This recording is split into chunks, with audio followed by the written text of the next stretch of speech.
Assalamualaikum warahmatullahi wabarakatuh. Perkenalkan, nama saya Muhammad Faris Fadil. Dan kali ini saya akan menjelaskan tentang majas. Sebenarnya majas banyak sekali, berbagai macamnya. Tapi kali ini saya akan menjelaskan tentang majas yang biasanya keluar di soal-soal ujian. Yang pertama adalah majas metafora. Metafora itu hanya memindahkan fungsi sifat bendanya. Contoh, kamu tuh keras kayak batu. Nah, kan batu itu sifatnya keras. Ya, suara kamu lembut kayak roti.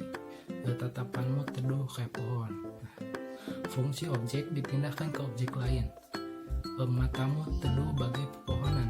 Objek pertama teduh mirip pepohonan diambil sama mata.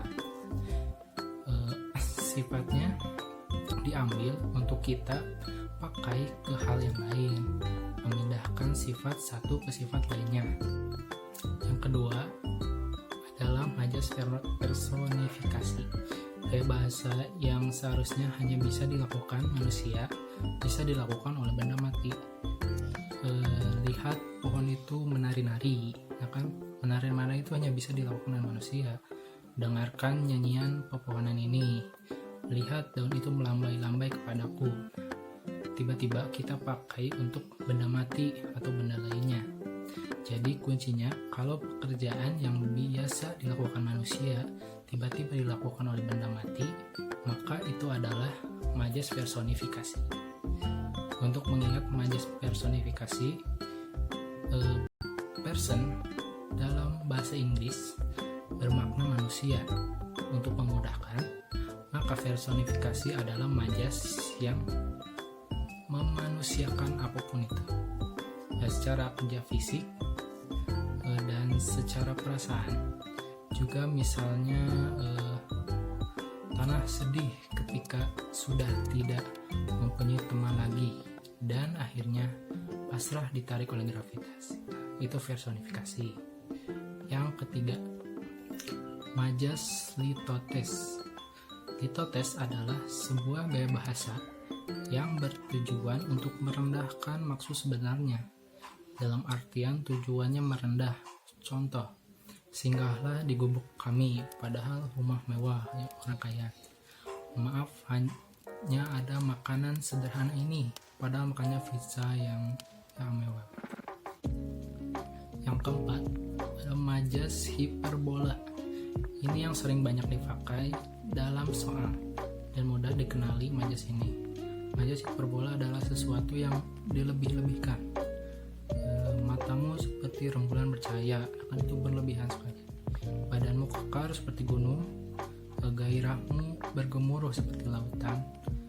Gaya bahasa hiperbola yang berlebihan ini banyak dipakai gunanya untuk menemukan atau mencapai keindahan dan keunikan. Jadi hiperbola itu bisa dilihat dari kata hyper yang artinya lebih. Yang kelima, majas asosiasi. Majas asosiasi termasuk dalam kategori majas perbandingan. Jadi majas asosiasi adalah membandingkan dua hal yang pada hakikatnya berbeda tetapi sengaja dianggap sama. Majas ini ditandai oleh penggunaan kata sambung atau konjungsi seperti bagai, bagaikan, seumpama, dan laksana. Contohnya, lidahmu bagai pisau belati, wajahmu seperti sinar mentari, mukanya pucat bagaikan mayat. Yang keenam adalah majas anafora dan epifora. Majas anafora adalah kalimat awal yang diulang-ulang. Contohnya, aku mencintaimu sepanjang hari, aku mencintaimu sepenuh hati. Nah, kalimat aku mencintaimu ini adalah kalimat yang diulang-ulang di awal kalimat. Itulah yang disebut majas anafora. Sebaliknya dengan anafora ada epifora. Kalimat akhir yang diulang-ulang ya. Contohnya, sungguh aku menyayangimu, tidak akan berhenti menyayangimu, dan terus menyayangimu. Kalimat menyayangimu ini yang diulang-ulang itulah adalah majas epifora. Majas anafora dan epifora sering digunakan di lirik lagu biasanya. Jika takut tertukar antara anafora dan epifora, ingat kata awalnya A dan E.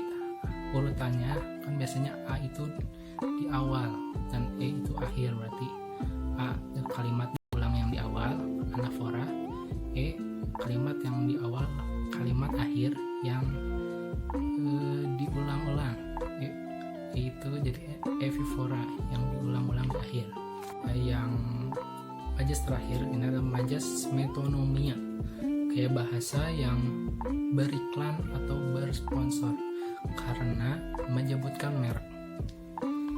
Yang biasanya sering disebutkan adalah Kijang untuk mobil, Sanyong untuk pompa air, Rinso untuk sabun cuci, dan Aqua untuk air mineral. Contohnya cuci bajunya pakai Rinso padahal mereknya Daya.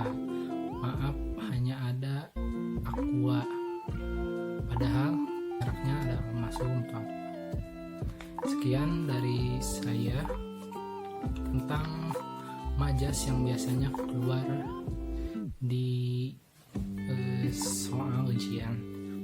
Mudah-mudahan mudah dipahami. Assalamualaikum warahmatullahi wabarakatuh.